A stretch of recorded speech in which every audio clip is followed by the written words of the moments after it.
Well, hello, and here today on the Rusty Glove Box, what we're going to do today is I'm going to put up one of these little Harbor Freight portable carports. And well, here we are. I got the basic layout kind of going. I think everything's going to go pretty well. It can be done with one person. It's better with two by far, but we'll see how it goes, and I'll show you the progress. Well, we're making a little progress. We got all the, I guess you'd call those the upper rafters or upper bows to the tent. Got a good start going. Hope we can keep up the momentum. And this is the progress that we've gotten so far. Got all the upper roof bows installed, and one of the tips that a lot of the people said that put these up is don't use screws yet. If you want to put screws in it later, that's fine, but the tarp and the ratchet straps and all that kind of keep this framework all bound together. But I probably can't resist, and I'll have to put a screw in it or two. Well, we got half the legs up, and I'm going to move it a little further away from the shop. But I think whenever I stand it up, I'll be able to correct that much easier. Well, this is the progress that I've made so far, and what I've done is I've anchored the bottom of the post to these pressure-treated 2x6s, and these are ground contact type boards, and so I actually kind of overlapped them in the corners, and I'm going to just dig a slight trench for those to sit in. And this is what the little groove in the ground or trench, so that 2x6 will sit down in there pretty much flush, and that way these others that run long, they'll sit on top of the ground. Here's the little earth anchors that come with the kit. They look like this, and as you can imagine, that can be quite a chore to get those down in the ground.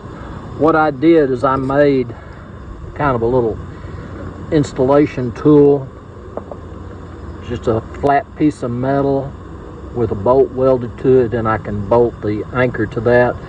Then I can use my battery powered impact to install it.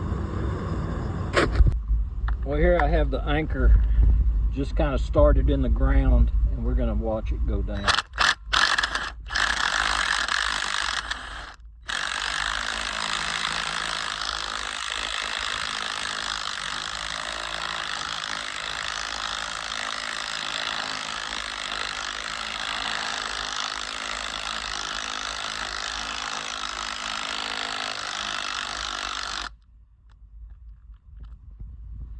And as you can imagine, that would be pretty tough if you didn't have some sort of tool to drive that in the ground. Well, we have the end up with the roll-up door. I've seen a lot of people, they put a piece of PVC pipe in the bottom, and it makes that doorway easier to open. And then you can sort of hold it up there with those Velcro straps. I was able to do it with it up.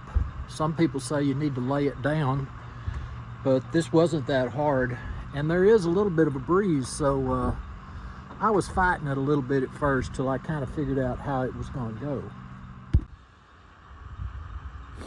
Well, I hate that y'all missed out on that, me wrestling getting that top cover over. Well, that was a deal.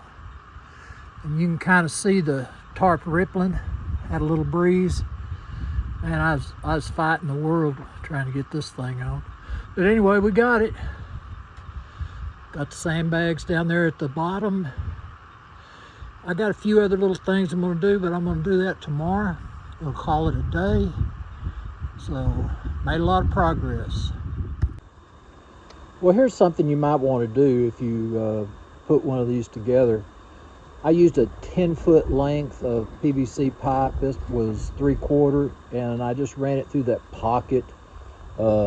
This is not my original idea. This is, a lot of people have done it, but it really works well when you're trying to roll the door up. And here you can see what I'm talking about. It's a nice straight opening there, nothing hanging or drooping down. And what I did, you know, I added extra earth anchors, and I put ratchet straps on each post. And so I have a total of 8 ratchet straps down here. And I like that. Makes this thing really stay stuck to the ground. It shouldn't do anything in a high wind. And this back wall, it has a pocket just like the front did, where you can roll it up.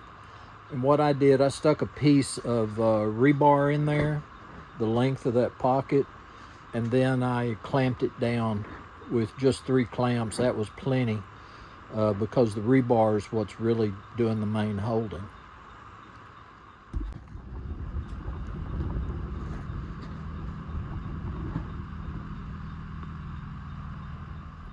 So anyway, guys, I tell you what, this wasn't that hard to put up by yourself. I mean, it was a challenge stretching that top tarp over, but you know, that's to be expected. It would have been easier with 2 or 3 people, but you know, when you're a one-man show, you do what you do. So anyway, I appreciate y'all coming by the shop today. This is Rusty Glove Box, and I'm out of here.